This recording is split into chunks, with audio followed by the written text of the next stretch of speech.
Ah, McCain, you haven't done it again. At least I turned the lights off to the back room, I suppose. It was Wednesday, so the three idiots talk aquariums. We're live again on YouTube and Facebook. Check us out, it's a good time. And this tank is looking beautiful. I love the BMW tank. Time for a water change today. This is my reminder, and the reminder worked. Gorgeous tank. Shop tanks are looking really good as well. Nice and full, nice and healthy, nice and active, beautiful, colourful fish. If you're in Nelson and you're looking for some fish, do not hesitate to come and see us. And we did some videoing on some brine shrimp. So we obviously hatched them out, fed them out. Great hatch we had today. Oh, the fish loved it. Nom nom nom nom nom. These Copper Kai guppies are getting pretty close to being able to harvest and bring them into the shop as well soon as well. Maybe next week, possibly. This is where we left off with the build of the Diamond Tetra tank. So we filled it up today just to make sure that the fiberglass or the polystyrene, whatever it is, foam background stayed in place. It did. So we filled it up, drained it out again, and then I needed coffee. Because it is Wednesday, it is up the wires, baby. It's our year. Choo-hoo! It's coming home.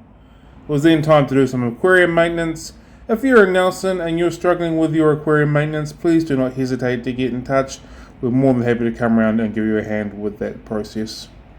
So got the old flipper out, got rid of some of the algae on the front of the botanical tank.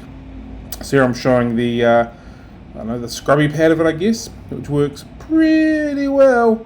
And then I flipped it around and I'm using the bladey part, which just finishes off the job. It gets that really tough, hard stuff off incredibly well.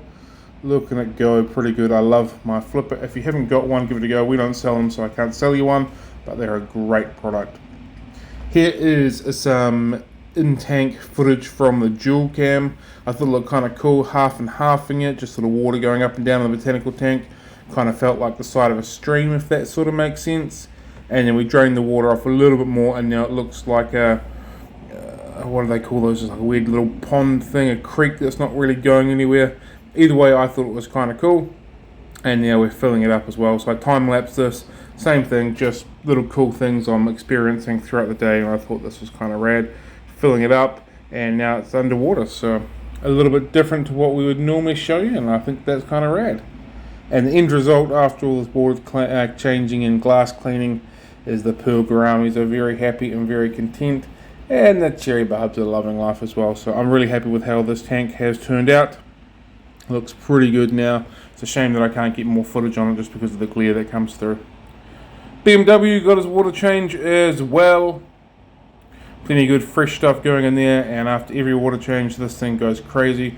Look at how it's taking those particles into the filter. Absolutely love the surface skimmer. Did water changes on the Shelley's tank as well. As you can see, all these weird little particles coming through. That is the leftovers from the cyanobacteria test, so I'll do another water change on that tomorrow, try and get as much of these particles out as possible. And then it was time to continue to work on the Diamond Tetra tank. This is partway through the scaping process. I was kind of just setting the platform, setting the formation, while I was watching the great man himself trying to get some inspiration for it. And this is me using the wet vac just to get a little more detailing into it, to sort of see how the gravel was sitting around the place. I was struggling to sort of see how it was looking with the water in it. So I took as much of that out as I could just to give me a little bit of eyesight on it. And as I was walking out the door this evening, I noticed that the skylight was letting in a light into or onto BMW. This is not going to be a good time. I'm not happy. Not a good day.